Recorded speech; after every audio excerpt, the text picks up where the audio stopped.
¿Y si la humanidad no hubiera comenzado con una sola creación, sino con dos?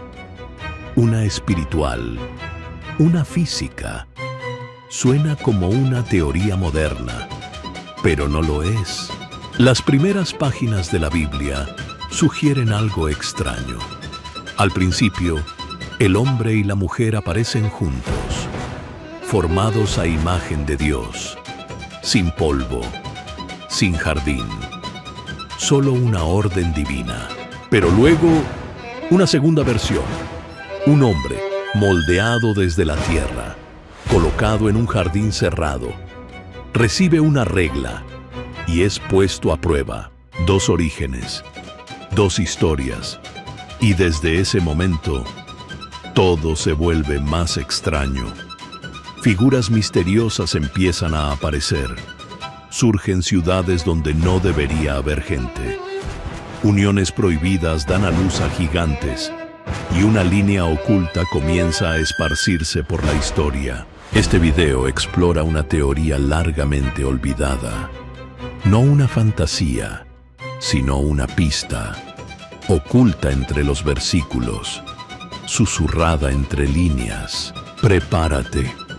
Cruza el Valle de la Redención y descubre por qué la humanidad quizá no nació de un solo aliento, sino de dos actos distintos, y ambos aún viven dentro de nosotros.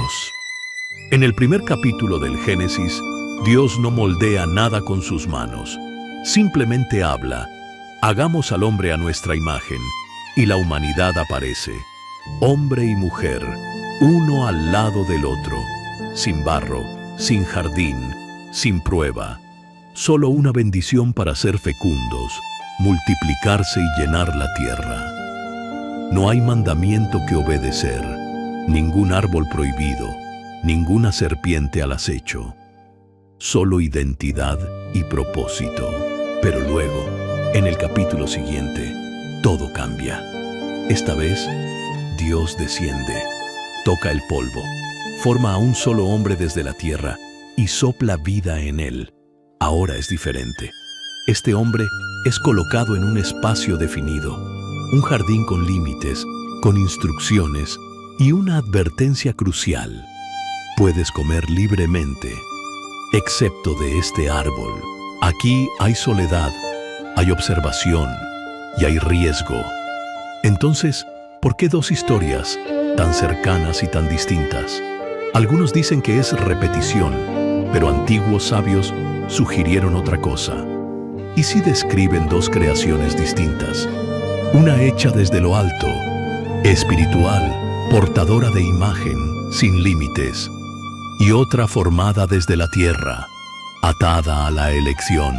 Quizás Adán no fue el primer ser humano, sino el primero elegido, el primero enviado con una misión, colocado bajo instrucción, marcado por la libertad y la responsabilidad. Y tal vez por eso nos sentimos divididos, tironeados entre quienes somos y quienes deberíamos ser.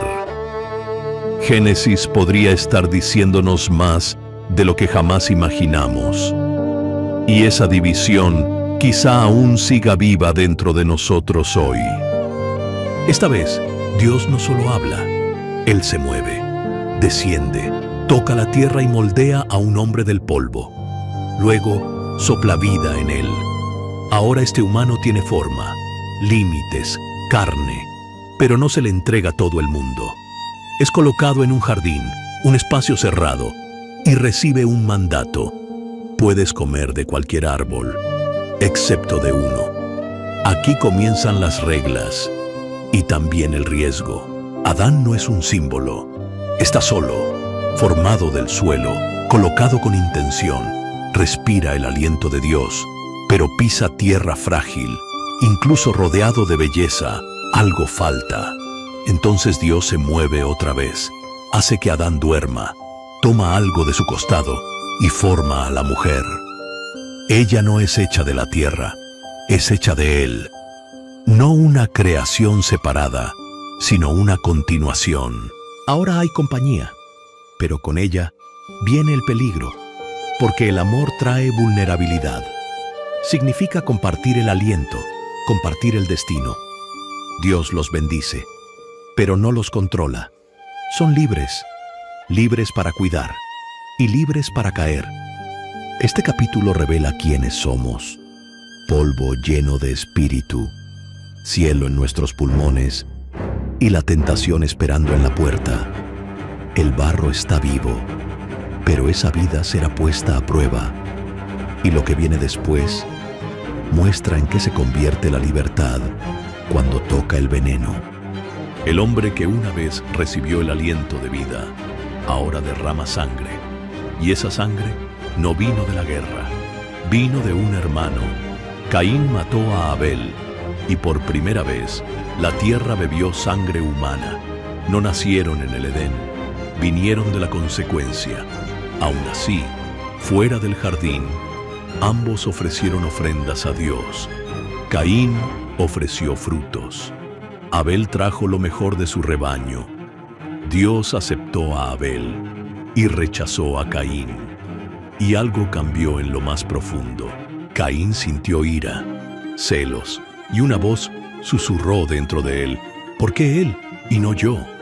Entonces, solo en el campo ocurrió el primer asesinato de la historia. Dios preguntó: ¿dónde está tu hermano? Caín respondió: ¿acaso soy yo el guardián de mi hermano? Pero Dios ya sabía. Su sangre clama desde la tierra, y por primera vez el suelo exigió justicia. Dios no mató a Caín, lo marcó y lo envió lejos. Pero la marca no fue solo castigo, fue protección, una forma de decir: aún es mío. Caín se convirtió en el primer exiliado, pero no desapareció. Construyó ciudades, tuvo hijos, forjó herramientas. La civilización nació a través de un hombre roto y de un Dios que se negó a alejarse. Pero una pregunta queda: Caín temía ser asesinado por otros. ¿Otros? ¿Quiénes?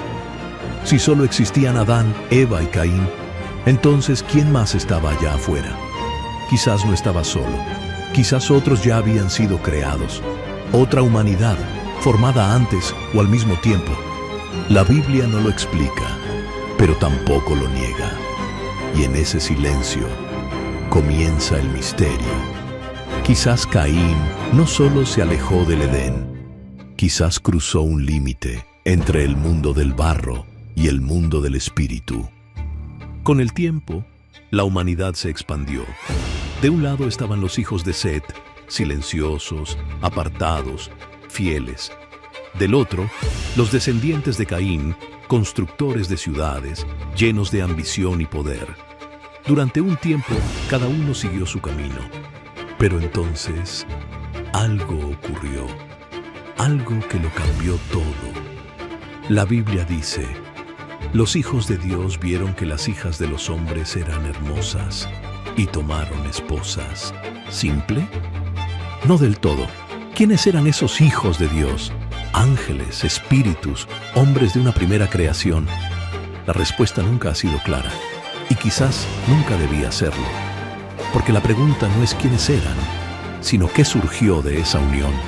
Los Nefilim, gigantes, guerreros, seres que no encajaban del todo, no completamente celestiales, ni meramente terrenales. Eran una señal de que la creación se había desequilibrado. La tierra, que debía ser cultivada, ahora era dominada. La maldad creció.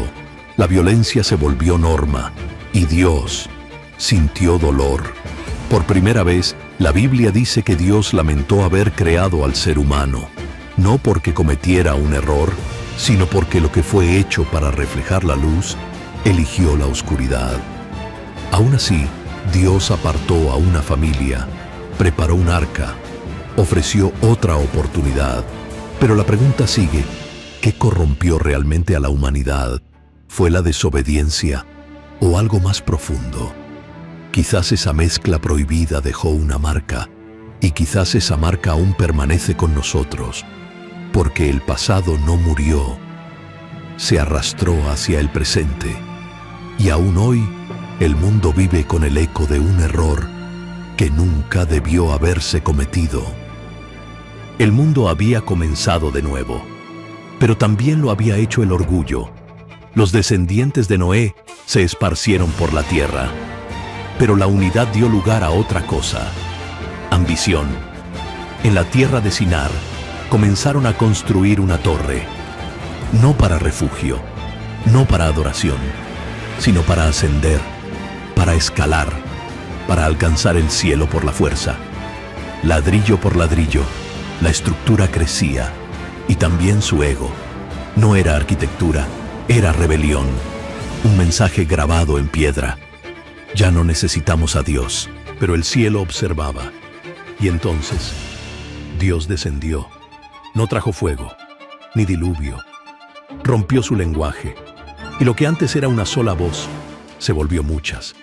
Ya no podían construir, ya no podían entenderse. La torre, dejada inconclusa, quedó atrás. Un monumento a la confusión, un nombre que aún resuena: Babel. Sin embargo, algunas voces antiguas susurran algo más profundo. ¿Y si la torre no trataba solo del orgullo? ¿Y si era una invocación, una forma de reabrir una conexión, no con el cielo, sino con los caídos? Una puerta espiritual, no hacia Dios, sino hacia el abismo. Quizás por eso Dios actuó tan rápido, porque si la torre se hubiera completado, no habría sido el hombre quien ascendiera, sino las tinieblas, regresando al mundo una vez más. Después de la caída de Babel, los pueblos se dispersaron por la tierra. Nuevas lenguas, nuevas tierras, nuevos caminos, pero algo más cambió. Algo que ningún ojo podía ver, algo espiritual. La Biblia sugiere que en ese momento Dios dividió más que solo el lenguaje, dividió la autoridad. Las naciones fueron entregadas, no a reyes, sino a seres espirituales, entidades más allá de la carne y la sangre, guardianes, gobernantes, príncipes de lo invisible. 70 naciones, 70 lenguas, 70 gobernantes, cada pueblo guiado por una fuerza diferente. Pero una nación, solo una, Dios reservó para sí. Yo seré su Dios, declaró. Y para comenzar este pueblo, llamó a un hombre, viejo, sin hijos, sin hogar, Abraham. Mientras otras naciones adoraban a dioses que exigían sangre, Abraham siguió una voz, un susurro de promesa, un futuro construido no sobre conquista, sino sobre pacto. Y así, un plan oculto tomó forma. Una pequeña tribu, rodeada de gigantes, un solo altar, erguido a la sombra de 1000 ídolos.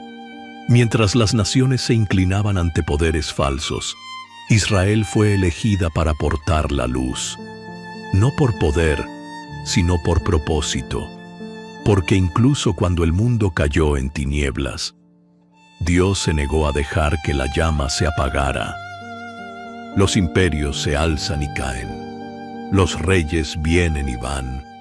Pero tras bastidores, algo más profundo está en marcha. Una guerra, no librada en campos de batalla, no dibujada en ningún mapa, pero que da forma al curso de la historia. No es una guerra entre naciones, es entre reinos. La Biblia corre el velo. En el libro de Daniel, un mensajero divino es enviado con una palabra de Dios, pero se retrasa durante 21 días, bloqueado por el príncipe de Persia. No un hombre, sino un poder espiritual, un gobernante en las sombras, ligado a un reino. Y no estaba solo. Egipto tenía sus dioses. Canaán adoraba a Moloc. Asiria invocaba a Asur. Estos no eran solo leyendas, eran fuerzas reales que exigían adoración, alimentaban reyes, impulsaban batallas y se nutrían de sangre. Pero Dios no permaneció en silencio. Levantó profetas, derribó altares, preservó a un pueblo que no se arrodillaría. Esta guerra nunca fue solo sobre creencias, fue sobre dominio. Cada decisión, cada altar, cada nación se convirtió en un campo de batalla. Y la guerra no ha terminado. continúa, ahora, aquí. Pero no se lucha con espadas, porque el plan de Dios nunca fue solo conquistar, fue revelar otro reino, uno que no se construye con piedra ni imperio, sino con corazones, un reino que se alza a través de gente común, pero impulsado por algo eterno, un reino que no se puede ver, pero que cuando se mueve, todo cambia. Durante siglos, los dioses de las naciones gobernaron, eran temidos, adorados, alimentados con sacrificios y sangre. Sus nombres resonaban en templos y campos de batalla, pero la Biblia los advirtió. Salmo 82. Sois dioses, pero moriréis como hombres. Eso no era poesía, era una sentencia. Y el juicio ya había comenzado, no a través de visiones, sino a través de la historia. En Egipto, cada plaga derribó a una deidad diferente. En Babilonia, una mano escribió su condena en la pared. En Roma, una cruz rompió el silencio de los ídolos. Pero este juicio no fue ejecutado por ángeles, fueron hombres. Moisés desafió a los magos. Elías se enfrentó solo a Baal. Los apóstoles entraron en ciudades llenas de espíritus y los expulsaron. Cada corazón que se volvió a la luz, cada altar que se derrumbó, cada cadena que se rompió, fue otro golpe contra el reino de las tinieblas. Estos falsos dioses, estos Elohim caídos, perdieron terreno, pero no desaparecieron. Aún están en pie, por ahora, pero aquel que los creó viene, y no viene a debatir, viene a ponerle fin, porque cuando Él regrese, ningún trono oculto sobrevivirá, y los dioses que el mundo una vez temió, caerán. Todos los falsos tronos han caído.